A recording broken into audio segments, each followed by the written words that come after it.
गीता एक गरीब लड़की थी। वह बिन माँ बाप की बेटी है, इसलिए उसकी सास और पति उससे ज्यादा कुछ नहीं कहते हैं। उस घर में गीता की ही चलती थी। वह जो कहती थी उसका पति सास वही मान लेती थी। उसने शादी से पहले दुख दर्द बहुत हुए। गीता घर का कोई काम नहीं करती थी।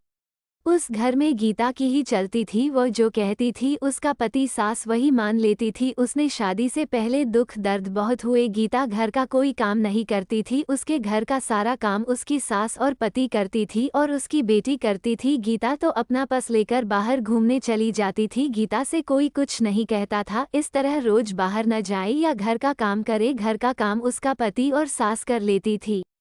लेकिन एक दिन उनकी माताजी ने गीता के पति कहा, ना उसे रोको टोको, ना उसको समझाओ कि इस तरह रोज बाहर जाना सही नहीं होगा। हाँ, वह बाहर जा सकती है, वह कभी कभार तो ठीक है, लेकिन इस तरह रोज बाहर जाएगी तो हमारे समाज के लोग क्या कहेंगे। ये सब सुनकर गीता का पति बहुत परेशान रहने लगा। उसे ये समझ में नहीं आता था करें तो क्या करें। अगर वह गीता से कुछ कहता था तो गीता नाराज हो जाती थी। उसे समझ में नहीं आता था वो क्या करे। वो गीता से बोल नहीं सकता और वह ना माँ की बात टाल भी नहीं सकता था। इसलिए गीता अपने ससुराल वालों को कुछ न कुछ कहती रहती थी। घर में उसकी ही चलती थी और वह अपने पति और सास को बहुत बातें सुनती थी। गीता का पति बहुत देर तक सोचता रहा कि मैं अब क्या करूँ। सोचते सोचते घर पर गया। एक दिन गीता अपने पति विवेक और अपनी सास से कहा कि मैं घूमने जा रही हूँ और तुम दोनों लोग शाम को खाने में पूरी बनाना, और अगर खाना नहीं बना मिला तो तुम दोनों लोग समझ लेना कि तुम्हारे साथ में क्या करेंगे। और गीता ने अपने पति और सास से कहा कि तुम लोग बहुत परेशान करते हो। यदि ज़्यादा परेशान करेंगे तो मैं 112 नंबर लगाऊंगी और पुलिस को बुलाऊंगी। पुलिस को बुलाओगे और तुम लोगों को जेल में डलवा देंगे। ये बात सुनकर विवेक और विवेक की माताजी और बहन डर गई।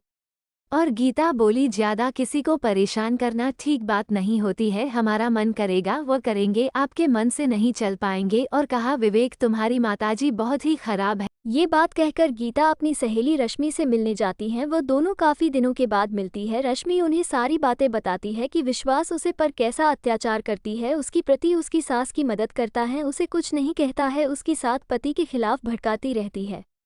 चाहे कितना भी काम कर ले, कितनी भी अच्छी तरीके से घर की साफ सफाई कर ले, साफ कम करे, फिर भी उसकी सास काम में नोक-झोंक निकल ही देती थी और उसका पति भी उसका साथ देता था। जब ये बात रश्मि ने गीता को बताई तो गीता को एहसास हुआ कि वह तो अपने पति और सास के साथ इतना बुरा व्यवहार करती है, घर का कोई काम नहीं करती है, फिर भी उसकी सास और पति कुछ नहीं कहता।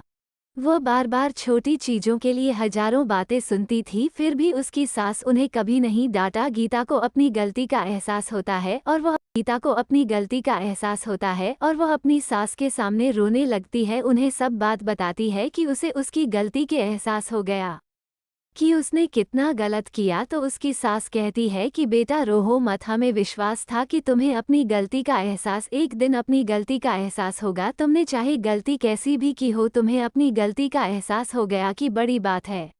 अब हम सब साथ मिलकर हंसी खुशी रहेंगे। तुम बिल्कुल शोक मत बनाओ, हमें पूरा भरोसा था तुम एक अच्छी लड़की हो, इसलिए मैंने आपसे पहले कुछ नहीं कहा और मैंने विवेक को भी मना कर दिया था। गीता जो भी करती है उसे करने दो। गीता को एक दिन खुद अपनी गलती का एहसास होगा। जब गीता को अपनी गलती का एहसास हो गया तो सास ने उसे माफ भी कर दिया।